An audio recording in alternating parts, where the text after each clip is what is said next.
Hi, welcome to the Wooden Boat Museum of Newfoundland and Labrador. My name is Elizabeth Barnes. I manage the museum, and this is Glennys Coach. She's our assistant manager. Follow us through the museum. Glennys is going to introduce you to our storyboard right here. So first of all, this corner here is a very brief overview of how we came to be, where we started out, and where we are now. And as we move further through the museum, we will be looking at the new exhibit. It's called Evolving Traditions, People, Places, and Wooden Boats. And you can see here we have the punt, the motorboat, and the door down the corner. And this is a new exhibit that our students will discuss and talk about as they take you through. Wonderful. So as Glennys just said, this is our first exhibit. It hosts 3 boats that were built back in the 1900s. As she said, the punt, the motorboat, and the dory, the Granny Banks dory. Glennys also is holding one of our visitors' guides, and that's something we give every visitor that comes into our museum, and that is a book all about everything that happens here at our museum. All of our workshops, all of our events, and all of our exhibits as well. Now we will take you, I just wanted to point out this make and break engine. So this is the engines that they used in these wooden boats years ago when the fishermen went out to fish for their families. There's 2 types. There's the Atlantic and the Acadia, and they have specific sounds.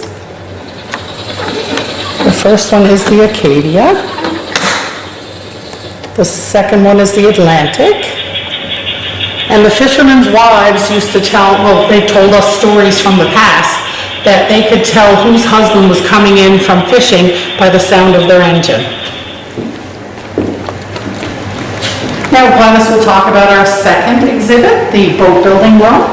So yeah, this is our boat building room, and as you can see by our panels, it takes you through all the steps of boat building, step by step. And over here we have a skeleton of a boat that was started years back by a gentleman in the harbor, and unfortunately he passed on, and we keep this here in memory of him. And then we come out here to our fishing stage exhibit. It will talk about all the stages that were here many years ago, and the panels outlines all that, and especially this one over here. Over 50 stages were here at one time. They are color-coded around the coast. Are you from around here? Yes. Were you born here? In Newfoundland, yes. So how would you say that life evolved in this area?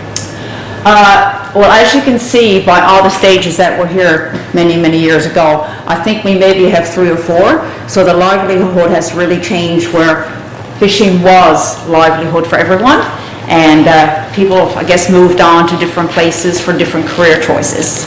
Yeah. Hi, Betty. Are you from around here? I am from Newfoundland as well, not from Winterton, but the town of Sherristown, about 40 minutes away. But when I moved back here from Ontario, this position became available, and I was very intrigued by this museum and all the history and the culture that it holds when it, about the fishing community and the fishermen and their boats. This is a little replica of a fishing stage that was built for our exhibit here in our museum. You can see the fish, the salt, the codfish drying on the flakes, and that would be a fishing stage that would be down on the water. When the men come in and offload their fish, the women would be salting and drying the cod. And we also have a little schooner section over here, schooner model section. Turn that one up for you. Are they donated?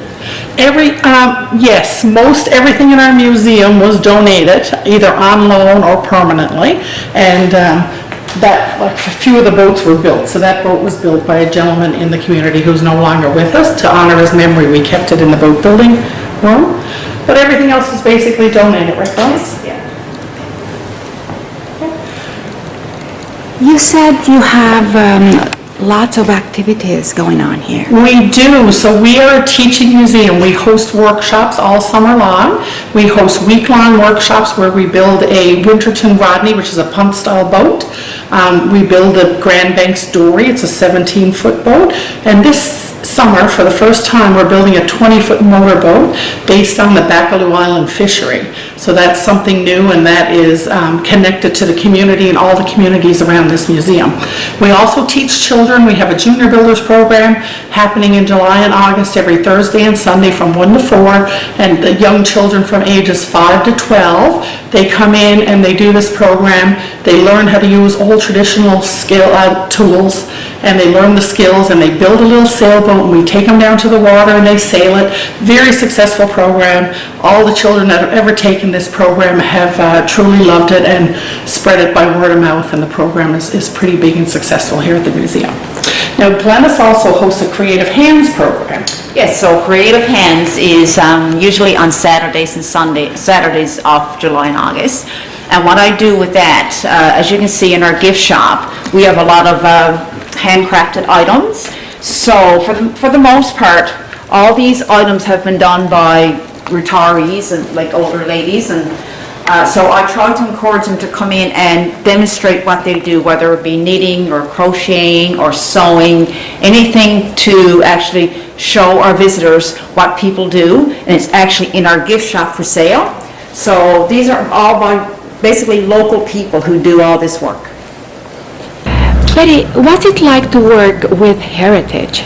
It is wonderful to work with Heritage. There are so many connections I've made just by working here when it comes to, going to conferences and going to different events and talking about our heritage here at the Wooden Boat Museum and our culture. And it's definitely a dying trade, building wooden boats, and it's something that we're trying to keep alive. We're trying to teach it to the younger generations. We're teaching it to everybody, any age really, but very important. Heritage is a very, very big, important part of our museum and our lifestyle here in Winterton. One more thing about the Creative Hands program, July 21st, we have a session on make and break engines. Now, make and break engines are engines you can't buy new today, but the used ones you buy. A lot of people who buy them don't know how to maintain them. So we have Mr. Charles Donnelly coming in to do a demonstration from 1 to 4 on July the 21st to talk about make and break engines, to talk about how to maintain them.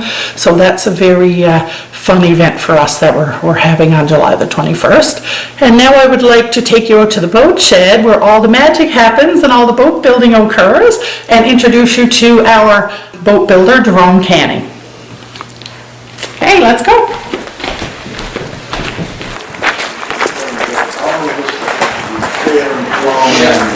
These are some boats that have been built in workshops.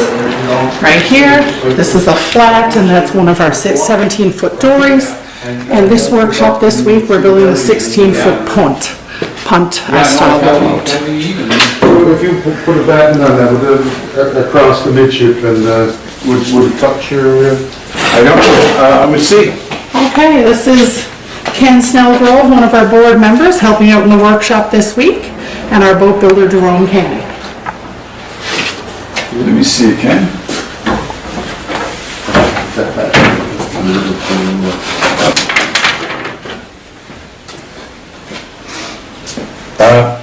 Let's just come over and hold that arm right there where you are, right at this here, and okay.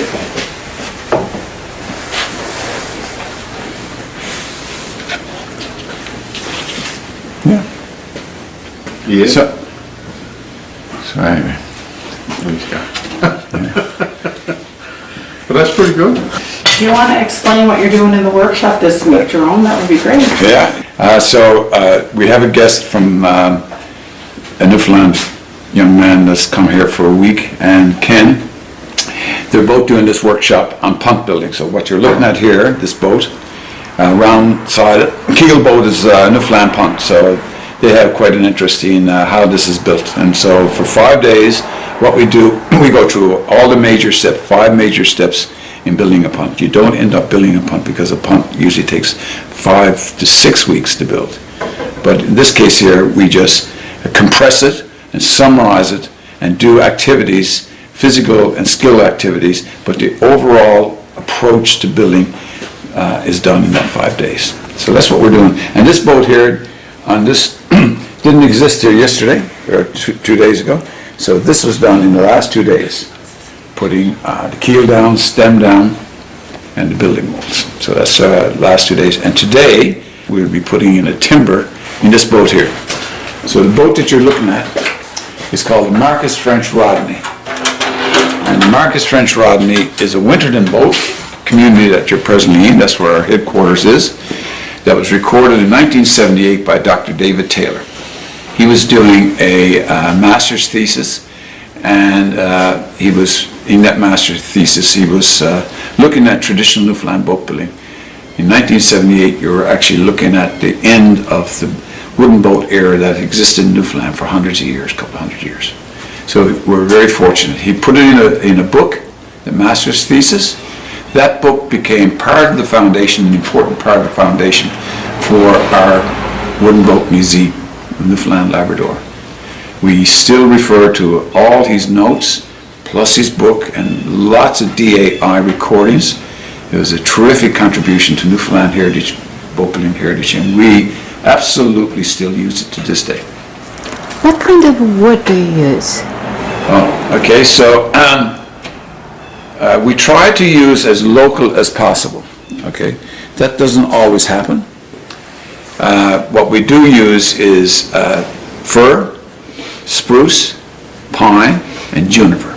So they're the major woods. Pine doesn't grow anymore in Newfoundland, but spruce and fir are abundant. In particular, larger stock that we need come from central Newfoundland when we are lucky enough to get clear wood. But in particular, the major wood that we get from Newfoundland is juniper, which is the larch, and they're used for our frames. The Marcus French Rodney. So when David Taylor came here in 1978, Winterton was an active boat building community. The men were fishermen, boat builders, and they were all up in their years. So you really, he was fortunate in this way. He really captured an era that existed for about 70 to a couple of hundred years previous to that, because their boat building techniques and their knowledge was handed down through a mentoring process. The Marcus French learned from an older person, and an older person learned from another person. And so what you're looking at in this particular shape is a very old shape that we surmise came out of, and so did David Taylor surmise that came out of southwest England, that shape. Waters in Newfoundland, and for 5 to 6, 7, or 8 generations, probably 5 generations at least, it's slowly changed, but not dramatically. And the building techniques, they slowly changed to account for the technologies that came in boat building and the fishery. But Marcus French, and he was the person building this boat, and that's why we call it Marcus French. It really is a row punt, and locally on this coast, that's the northeast coast of Newfoundland, it's called a Rodney. And so a Rodney is a fishing boat. So you're looking at a fishing boat for 2 people to go out to. 16 feet overall, 5 or 6 feet wide, 5 feet wide in this case, and 2 people fishing, and they fish local waters. So behind us, our building here is Trinity Bay. It's and this boat will be in Trinity Bay within a radius, or within a mileage, we use mileage, 4 or 5 miles first. You know, maybe that's too much, 2 or 3 miles of the shoreline. So that's the boat that this was used, and it's oar and sail. Okay, we're taking this plank off now. So the Marcus French Rodney again, and we had a plank up that didn't fit. And it probably won't fit even after we bring it back up. What we have to do with this plank is bring it back to the bench and do a bit of hand planing and try to make it fit better. We just took it off, and now, so as you can see, planks, this is a plank that's, you had asked earlier about the material. This is actually white pine. White pine. Normally in Newfoundland boat building, you'll see either spruce or fir, and this one here we found some clear white pine, and we're putting it on the boat. And that comes from New Brunswick or Quebec. Is it more flexible? Yeah, well, pine, fir and spruce are sort of softwoods. They're softwoods and they're all quite flexible. And the reason we used fir and spruce, that's what's available to us. So back in the day, back in the 50s, 60s, even earlier, plank were imported. You had to go in the woods up here. And you had to go in the woods and cut it. So what is the length? The length of this one here is, so the boat is 16 feet. So this one here is roughly 16 feet. It's a long piece of wood.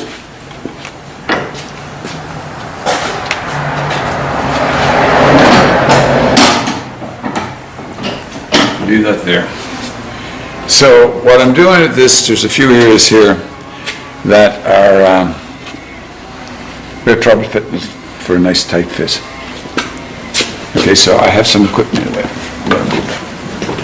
And I'm going to give you this bird. Good there. Good. So can you hold this back a little bit like?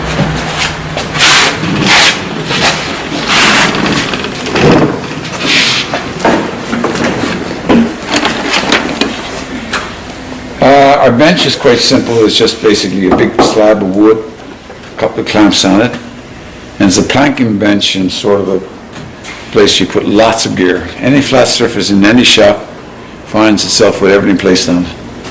But this is where we do our planking station. So what I'm putting on it now, and if you find people that are watching this video, planks when they go together, wooden planks, there's individual pieces of wood, strings of wood. On the Marcus French Rodney, there's 11 of those. And there's a seam that runs fore and aft, that's from the stem to the stern, that literally, that's where they join, edge join.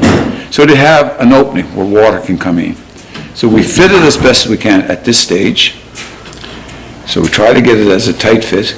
And then when that boat is planked, that's all the planks on, we take a string of, actually it's called oakum, which is a hemp fiber, a long string. And that's put into that seam and acts as a, stops the water, but it's got to be beaten in because hopefully the seam will be tight. And that will keep the water in. So I'm putting on it now, a planking line. So, what I'm doing here, just for your sake, I'm showing where I need the planes. So the wood comes off right here, as you can see. So this wood comes away and makes a V in the joining planks. So as they come together like that, then I'm making a V, okay, with this hand plane.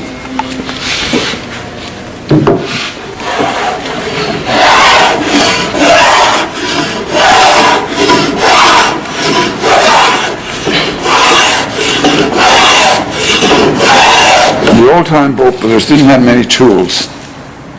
The tool I'm using now is called a block plane. They would have that tool. So this is an ancient tool, not this particular one, but the tools themselves, block planes. Back in when David Taylor was recording boats here in Winterton, the boat builders at that time had very few power tools. There was, as you can see behind you, there's a big old circular saw, and there's a thickness plane and dust collectors. We had to use contemporary tools for safety and for ease of construction. But anyway, as the tools became more available, they all aided the construction of a boat. But we still do the things that they did. We still have to do what I'm doing now. We have to make seams. As you can see, I'm going between that line and this line here. And just a small detail in planking the boat. How many planks go into a boat? Well, the Marcus French Rodney, which is 16 feet, as I said earlier to you, that's 16 feet. The girth, which is the outside, allows 11 planks per side, 22 planks. 22 long planks And so one of the challenges for our wooden boat museum is actually finding plank that is good dimensions and good quality. You know, free of knots as much as possible, free of rot even, for that matter, and have qualities that allow it to bend. So every plank in this boat is forced down by pressing it against the hull. Some of the planks, you not only press it like that, you sweep it into the hull, it has to be twisted. So that requires steaming. So we have a steam system here, and we steam our planks. Are you going to steam this one? No, this one will not see in your number of minutes, it wouldn't even get on the boat. Boat builders were known for the quality of the work, that is their tight fits and their speed of the work. In the case of what we're doing today, this is really, we have a workshop teaching people, so it's very slow. But I'm going to take a nice long planking shaving off this now. Okay.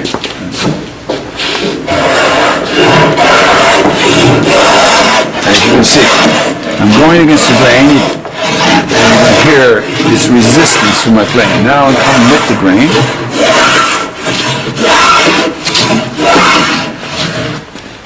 And if I'm really fast, I can knock you over. I'll catch up with you. Okay.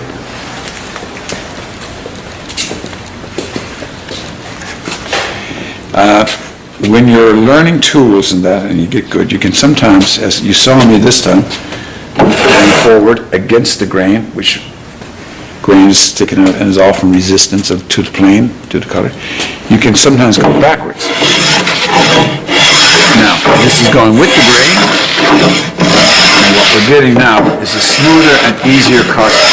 Smooth by the surface, you feel that surface is smooth, but when you go this way, diggity, okay? So boat builders, you see them going every way with the backward and forwards.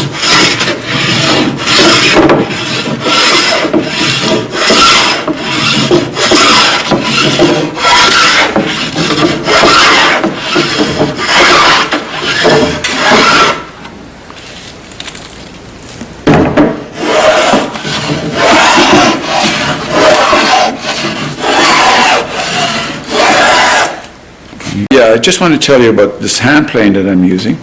Okay, so hand planes were used in Newfoundland boat building since the time the Europeans came here. So this is one hand plane, as I pointed out earlier, a very small hand plane called a block plane. But we have other planes here, and then we have what's called a bench plane. So this is an all-around good plane. You can see it's the same principle. You're taking edges of woods and surfaces of wood, smoothing them, taking wood away. These are tools you don't see in boat building. You have to know how to use them because the way a boat is shaped, the bending of wood and the contours of the boat, you can't always have a power tool doing the job. You have to go back to the traditional methods. So as you can see, you've got a couple of planes there like this. We have a lot of chisels. Okay, for instance, this one here. So there are longer ones. We got two planes here now, but there's even longer ones doing specific jobs. So we have spoke shaves, invaluable to boat building. Here's a smaller boat shave. Okay, these were the same tools that were used for generations. Okay, so they have adjustments on it, these little things, and it projects the blade out and get more of a bite into the wood. In this case here, you had to do it manually. Okay, so that's here. So this is done by, you see? And this can do curvature work really well. Okay, these were used very frequent in boat building in Newfoundland, and they built the boat in the world. So this is a common shared heritage, the spoke shape. You can have people in England, America, the mainland of Canada. You can have them in the Mediterranean, in Africa, and they will all identify tools like you see here. They would be in the same culture, they evolved in the same way, and you can go back hundreds of years, even to old photographs showing various types of woodworking endeavors, and tools like that will come up into it.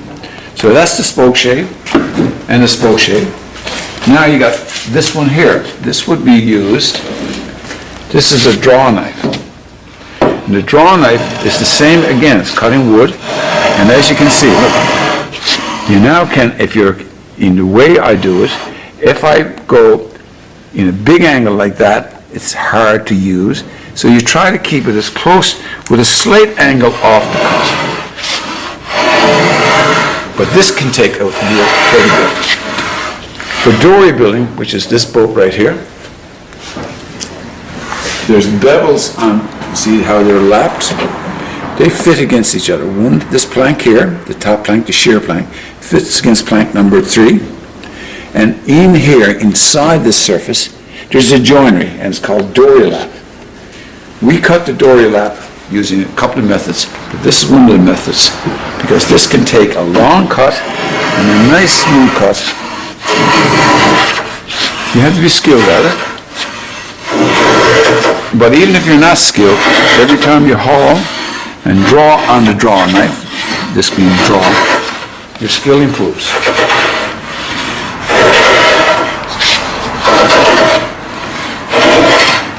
So when you're doing this, you're going towards, you put a line on it, so you're cutting.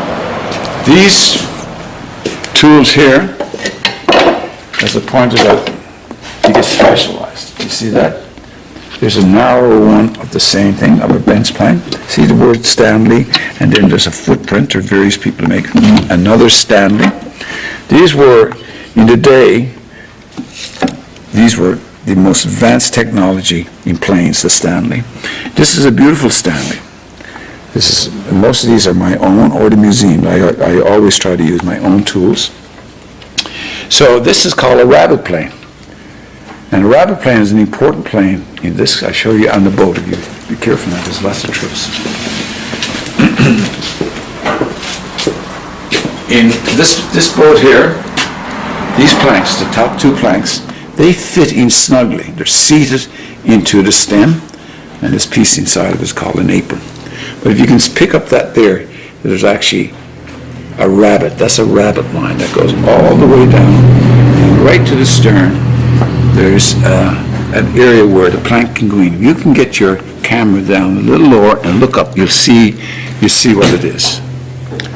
You see where it's fitting. So the surface out here, the outer surface of the plank and the stem come together. So that is the one that does that. Okay, you cut in here. Okay, I don't want to take away any more. I just go through the action part. As you can see, it gets into these corners, right? Makes a corner. So that's a rabbit plane. Do you have special instruments to measure the angles? Boat building is a lot by eye. We build by plan for the most part. I do have, but they're the common ones in carpentry that we use. So there's shear tools. If you're a carpenter or timber framer, furniture builder, cabinet maker, any of those things, you have your tape, which is an old-fashioned tape, as you can see, a folding tape. These are very stiff tapes. It's imperial. So it's the inch. This is a lovely one. Sometimes you use your body and a tool like this to make a line. You can drag this along. Here, let me take this out, Ken. Now if I move a few tools back. Believe it or not, pencils, the availability of pencils back in the 40s and 30s wasn't as simple as what we have here today. So a lot of times they just scratched the wood with a sharp object and left an imprint. But we have pencils. Our grandfathers and grandmothers, they didn't have these pencils available. They had pencils, of course, but as frequent as that. So they would put marks on it. And that could be a mark that was done with a nail, a scratching nail, that would have a sharp surface. I just used my knife as a demonstration. And using this here, they needed to cut, or with another 2 inches in. Sometimes they just held this along and it gave a cut Now, it's hard for you to see that cut with your camera, but there's a cut in the wood. Now, what I do, of course, I use a pencil. So here I'm looking at 1 3/4, and this is it. My finger acts as a stop at the 1 3/4, and I make a line.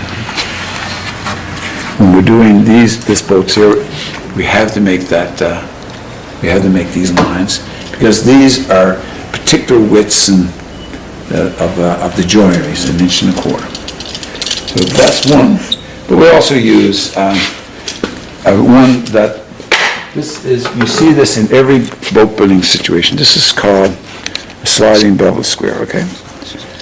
And it's adjustable, so boats are full of angles, many angles in the boat. To record that angle and duplicate it in wood, a piece of plank is coming into, another piece of wood at the stem, say, for instance, and you need to have a certain angle, okay? So this records it on the boat, and you come back to your stock, and you then record that angle. You've got a handsaw across it. So this is, you see this in here, this piece of plank joins this piece of plank, and there's a long bevel here. These tools I showed you a few seconds ago, they do it. Okay? We're going to introduce you to our community museum upstairs here now at the Wooden Boat Museum in Winterton. Our community museum is full of all artifacts and a couple of staged rooms like they would look back in the day. I wanted to point out our fishing nets here, and this is a sail from a sailboat that they would use on the fishing boats back in the day as well. We've got some hooked rugs here on the wall, locally made by some artists in Newfoundland, displaying the fishing community and the rowboats. And now we'll take you upstairs.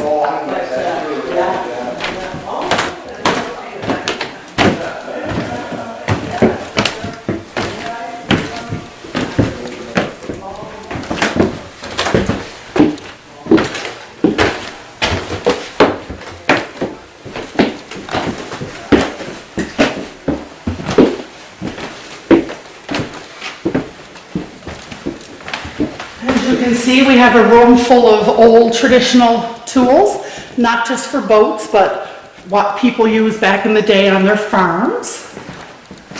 We have set up over here as if a shop years ago would be set up, with these cash registers and these ledger books, and then some items in the background, how they would look back years ago. We have some demonstrations here on how they would build their fences. This is called a regal fence. As you can see, the sticks are intertwined back and forth over some wood to make a fence. Back in the day, the builders would strip the bark on the trees, and I guess they would heat it up or steam it to form these shapes. Hey, Glennys? Yeah, for the bending purpose, yes. Yeah, and then the bending purpose into circles, they would be used to hold barrels together. So that's what they would use to make their barrels. See the different tools that were used in farming, some of the tools used to make barrels. This is a sled they would use to pull, what they needed to haul in the winter, in the snow. So do you have school visits here? We do. So we host mini school visits, and we host senior tours as well, and tour buses come down to this museum with 50, 60 people. We've had 100 people here at a time in a school tour. We actually have 3 tours coming next week. Again, here's some headstones that were found in the community here in Winterton, and they date back, I think they're the oldest headstones, 1700.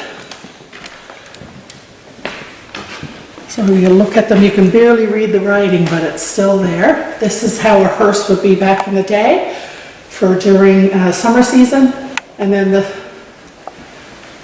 winter season. Slide up there that the hearse would go on.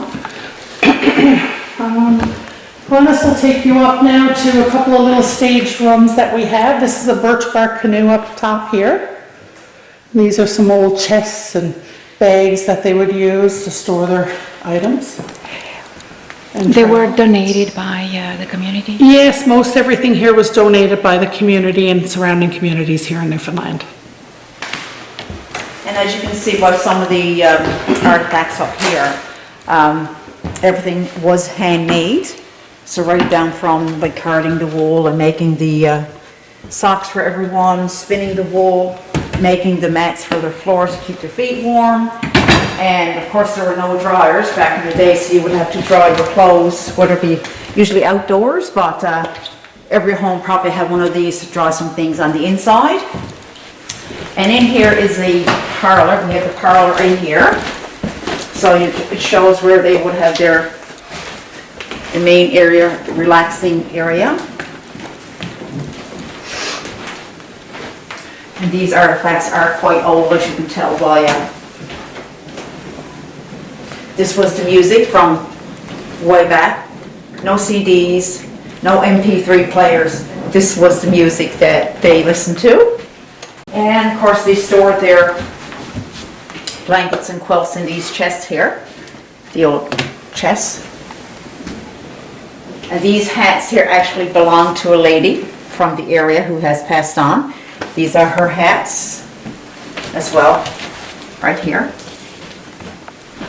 And we do have a picture of her, the lady her name's Leah French.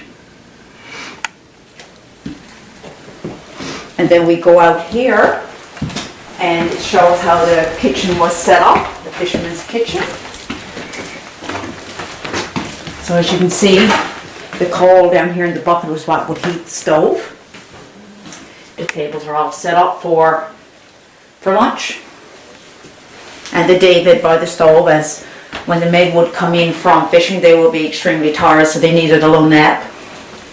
This was a children's toy down here, the fire truck at the bottom, or the dump truck. Made of all metal. And of course the sewing machine, everything had to be made. A lot of the clothing was made from flour sacks, so if it wasn't made, I guess you didn't wear it, because it's many changes from what it was way back to what it is today. And of course you see the knitting needles to knit the socks and the mitts and the sweaters, and this pair here actually has some holes in them.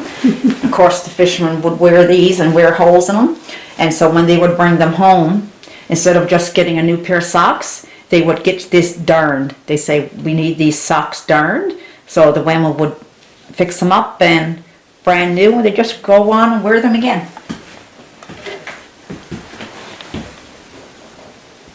So this is a replica of an old kitchen back in the day, and as Glennys was saying out in the other exhibit room there, everyone had a little dry rack for their clothes above the stove. So if you turn around and look up there, if they couldn't hang their clothes outside, definitely their clothes would be hung on that little drying rack up above the stove.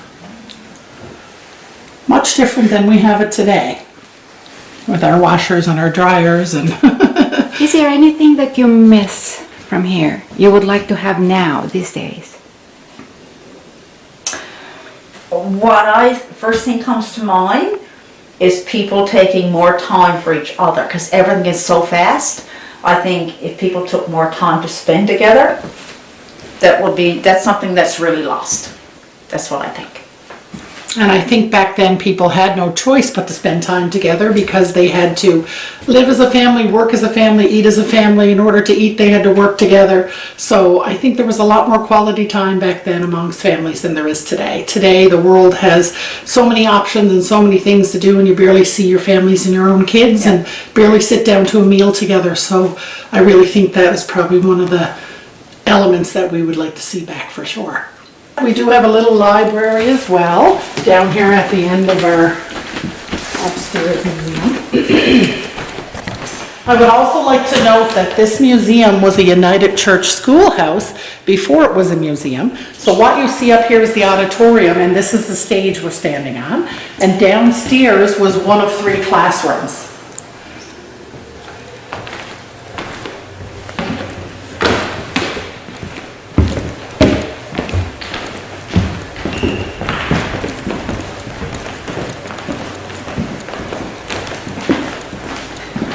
We have some books here.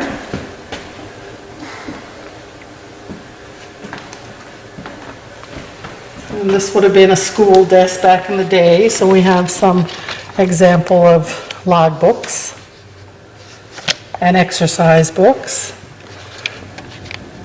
I know when I was going to school, they used to call them scribblers. Scribblers. I don't know if they still do that, but they used to call them scribblers. And then in here we have a stage library with a lot of books as well.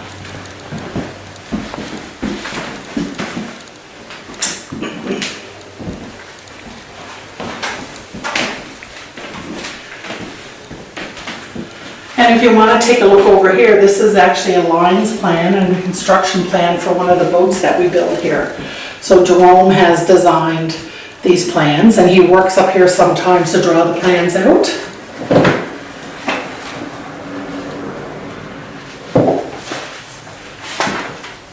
This is another school logbook from 1906. Yes, this is from 1906.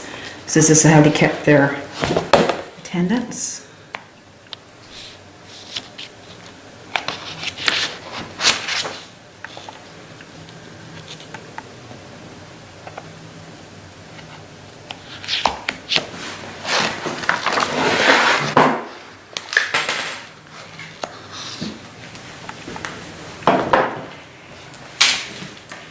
The children who studied here, who learned here, are they still around?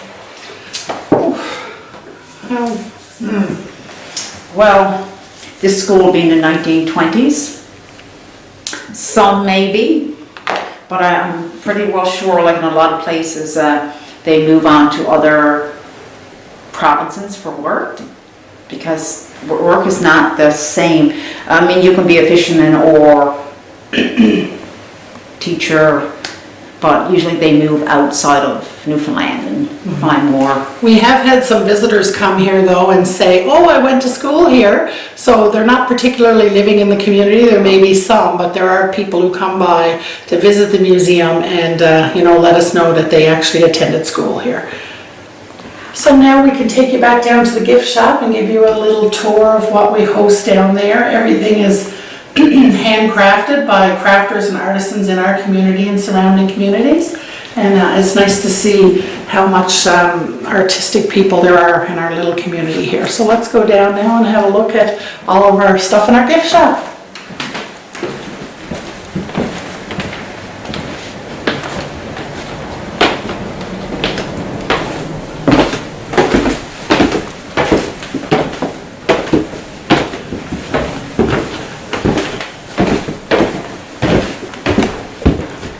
This is an example of a cast net, again, in the fishing world.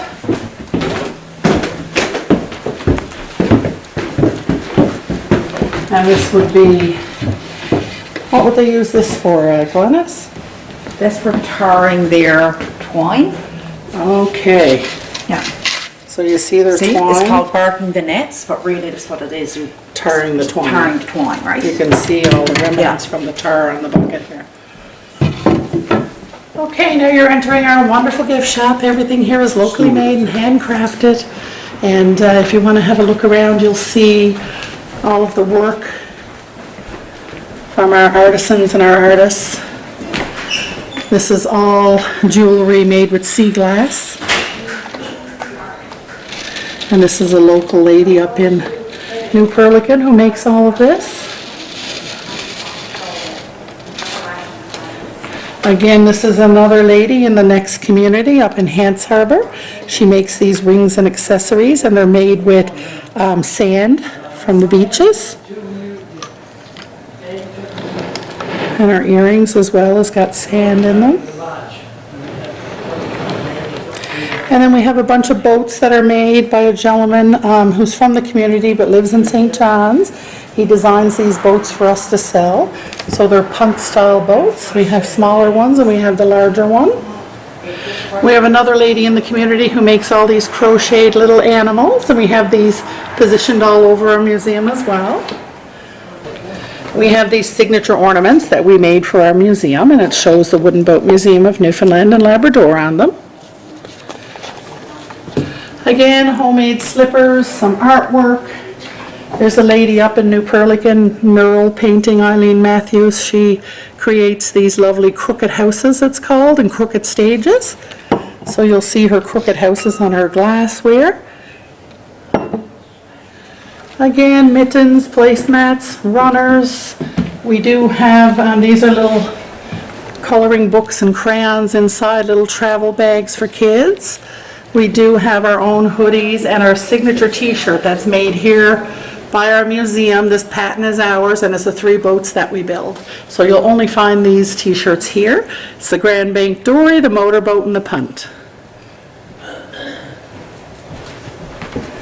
We do sell some books as well. We have some local artists that write these books. Several books, children's books and adults' books. And if you have a look around, what else do we have here? We have these Wooden Boat Museum aprons. So they're workshop aprons.